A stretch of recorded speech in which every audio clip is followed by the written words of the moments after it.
Assalamualaikum warahmatullahi wabarakatuh. Bismillahirrahmanirrahim. Alhamdulillahi nahmaduka ya dzal jalali wal ikram ala ma akmal talana min dinil islam wa nusalli wa nusallimu ala nabiyil huda war rahmah al mab'utsu bil kitabi wal hikmah khatamin nabiyyin wa imamil mursyidin Sayyidina Muhammad wa ala alihi wa sahbihi ajma'in, amma ba'du. Kaum muslimin, para shaimin wa shaimat rahimakumullah. Di dalam Al-Quran Allah berfirman dalam surah Al-Mu'minun ayat 12 sampai 14. A'udzubillahi minasyaitonir rajim.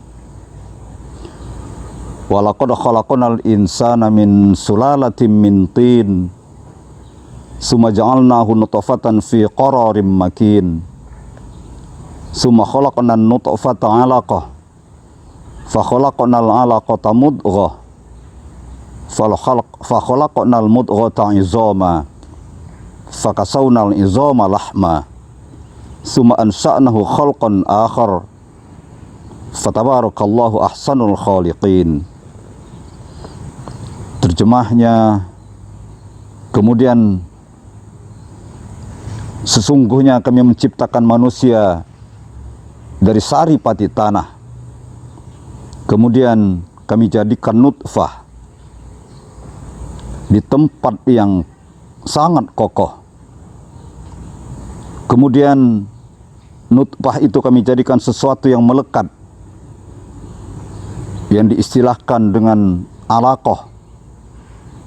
Lalu sesuatu yang melekat itu kami jadikan segumpal daging yang di dalam bahasa kedokteran disebut mudigah, yang diambil dari kata mudghah. Dari segumpal daging itu kami jadikan tulang belulang. Lalu tulang belulang itu kami bungkus dengan daging. Kemudian kami menjadikannya makhluk yang berbentuk lain. Maha suci Allah, pencipta yang paling sempurna. Kaum muslimin rahimakumullah, di dalam ayat ini Allah membuat gambaran penciptaan manusia yang dikatakan dari nutfah. Nutfah itu dari sari pati tanah. Mengapa dikatakan dari sari pati tanah? Sebab nutfah itu yang ada pada bapak, yang dalam bahasa yang kita kenal dinamakan sperma. Ketika dia berada di seorang ibu, dia bernama ovum. Itu adalah dari sari pati yang dimakan oleh manusia. Ketika nutfah yang sperma bersatu dengan ovum yang tentunya melalui pernikahan, maka akan terjadi pembuahan. Di dalam Al-Quran dikatakan pembuahan itu akan menjadi alaqah. Alaqah adalah segumpal darah yang melekat pada dinding rahim. Kemudian dia berkembang menjadi mudghah. Mudghah itu adalah segumpalan daging yang menurut orang-orang yang belajar di kedokteran, mudghah itu tidak seperti daging yang ada yang kita kenal. Mudghah itu semua struktur daripada tubuh manusia ada di sana. Ada unsur-unsur tulang ada di sana, ada unsur urat, ada unsur rambut. Itulah mudghah, yang dalam bahasa kedokteran juga diambil mudghah dengan kata mudigah. Mudghah, kata Tuhan, fa khalaqnal mudghata 'izama. Mudghah itu kami jadikan tulang belulang. Fakasawnal 'izama lahma, maka tulang belulang itu kami bungkus dengan daging. Daging yang dari kata lahma itulah, daging itulah yang kita bawa dalam menjalani kehidupan di alam dunia ini.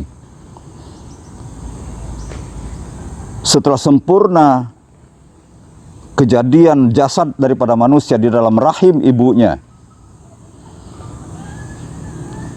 tibalah masa taswiyah, saat sang janin tersebut menerima kehidupan yang Allah dalam firman yang lain mengatakan, wa nafakhtu fihi mir ruhi, aku tiupkan ruhku ke dalamnya. Sejak saat itulah janin yang ada di dalam rahim sang ibu, dia akan menjadi makhluk yang lain, yang di dalam ayat ini disebutkan summa ansha'nahu khalqan akhar. Dia menjadi makhluk sempurna seperti yang mengandungkannya. Dia sudah ada badan tubuhnya, ada kaki tangannya, ada kepala lengkap dengan panca inderanya. Itulah khalqan akhar. Fatabarakallahu ahsanul khaliqin. Maha suci Allah, dialah pencipta yang paling sempurna kebaikannya. Kaum muslimin rahimakumullah, sebelum sang ruh itu ditiupkan oleh Allah ke dalam janin yang dia tumbuh berkembang di dalam rahim seorang ibu, di sanalah pada pertemuan yang lalu kita katakan bahwa telah terjadi musyahadah antara calon-calon Bani Adam dengan Allah selaku Rabb-nya. Di dalam musyahadah itulah terjadi suatu perjanjian hamba dengan Rabb-nya. Sebelum ruh itu ditiupkan ke dalam sang jasad, dalam janin di dalam rahim sang ibu, dia telah mengadakan musyahadah dengan Rabb-nya yang mengandung satu tanggung jawab penuh tentang janji yang telah dia ikrarkan di hadapan Rabb-nya. Janji itulah yang telah kita singgung pada pertemuan yang lalu dan akan kita bicarakan lebih luas pada pertemuan yang akan datang. Untuk sementara ini yang dapat kami sampaikan. Wallahu a'lam bishawab. Assalamualaikum warahmatullahi wabarakatuh.